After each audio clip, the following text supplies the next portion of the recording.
The British Army during the American Revolutionary War served for 8 years in the American Revolutionary War, which was fought throughout North America, the Caribbean, and elsewhere from April 19, 1775 to September 3, 1783.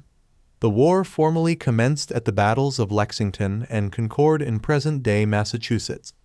2 months later, in June 1775, the Second Continental Congress, gathered in the revolutionary capital of Philadelphia, appointed George Washington to organize patriot militias into the Continental Army and lead them in a war against the British Army.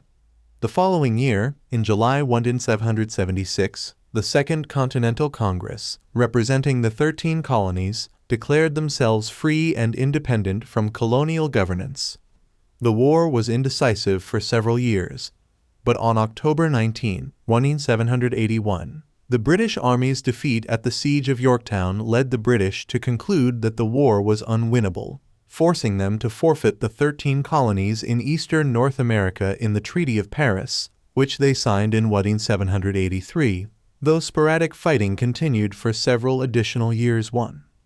When the American Revolutionary War commenced, the British Army was a volunteer force that had suffered from a lack of peacetime spending and ineffective recruitment in the decade since the 7 Years' War II in 1776. To offset this deficiency, the British Crown hastily hired German Hessian contingents, who supplemented their fighting capabilities and served with regular British units for the rest of the war. In 1778, limited army impressment was introduced in England and Scotland to bolster the army's size, but the practice proved unpopular and was suspended until being reintroduced 2 years later, in 1780.